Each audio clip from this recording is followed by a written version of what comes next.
Mr. Ablaze, you are compromised. I'm not afraid to say this. Good morning, Lagos.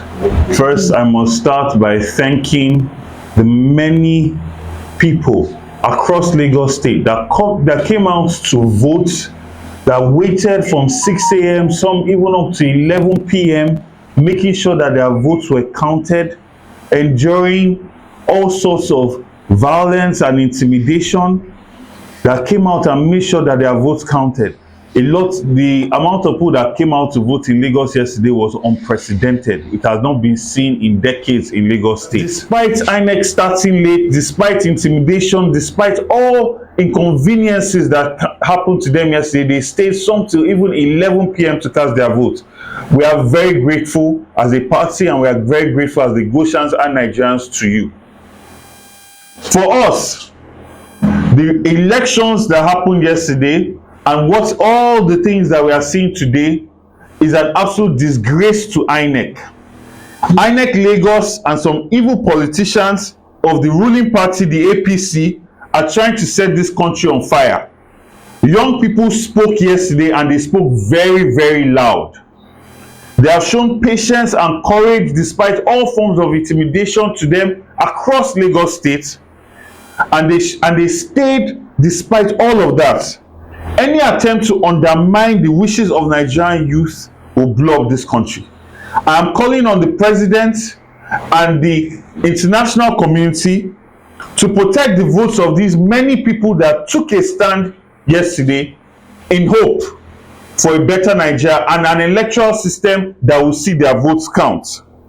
We have found out that INEC officials were specifically instructed not to upload presidential results, but return the unuploaded BVAS machines to the INEC offices. As at 4 o'clock yesterday at my polling unit, we were insisting that they upload the presidential results, only to find that at that time it said the portal is not open. So INEC must answer, why is it that at 4 p.m. yesterday, the portal to upload the presidential election results were not open? How is it that INEC officers that were there were saying that they do not have codes for the uploading? With all the funds that have been devoted to the BVAS system, how is it that yesterday there was no transmission of results from the polling units to the server? And now we are seeing overnight results are being changed. We saw in Apapa, INEC officers are using TPEX to TPEX results, rewrite results, and now these are the results that they are uploading. And we have the original PU results that are in conflict with all of these results that they are uploading. Across the entire state, at Oniru's Palace, Oba Elegushi's Palace, in Aguda, Surulere, in Mafoluku, in Fagba Junction, Agulegba, under the bridge at Tediosho, all over Lasu, all over Lagos, there was all sorts of intimidation and connivance with people in that area to intimidate and suppress votes all across the state. Places where we won with majority votes, area boys and thugs came and chased everybody away from those places. But more than anything, and what we want to speak to today, is the fact that the key of this election was electronic transmission of voting, and that did not happen yesterday.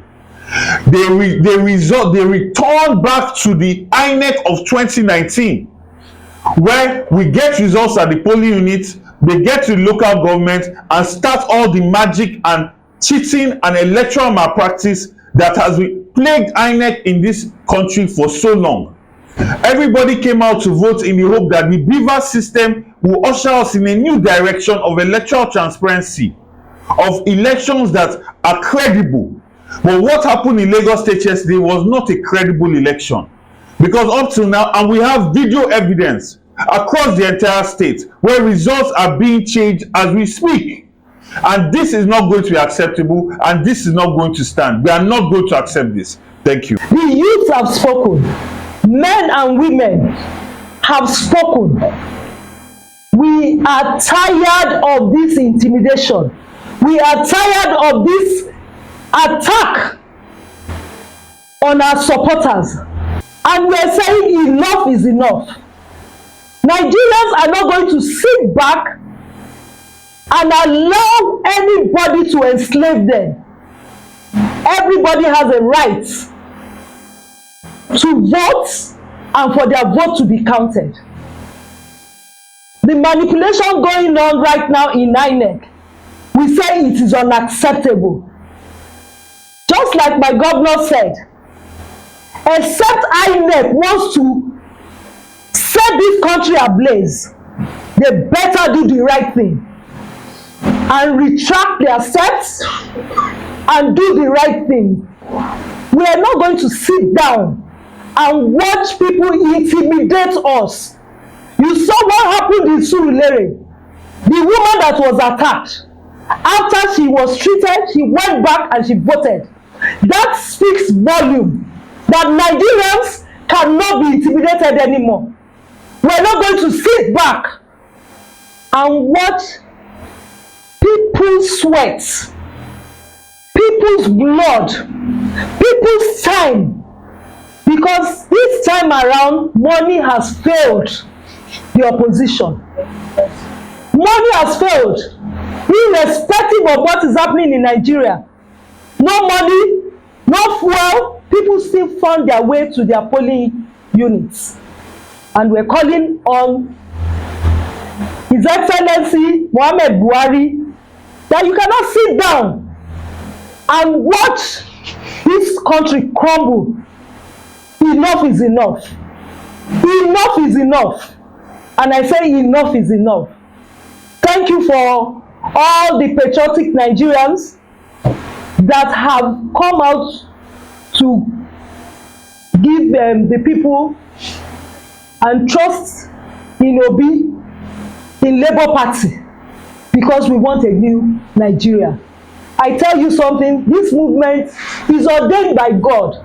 Nobody can stop the hand of God. Nobody can prevail over God. No matter what you do, no matter how you try, you will not prevail. Because God will fight you. The way God is fighting you now. If you people are so confident that you did the right thing, why are you intimidating and attacking people? I think it's enough.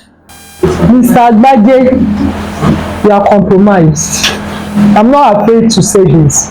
If you are not compromised, what happened here in Lagos yesterday, in some areas, the ballot papers were not enough for people to even vote. So how do you reconcile that with what you said you were going to do?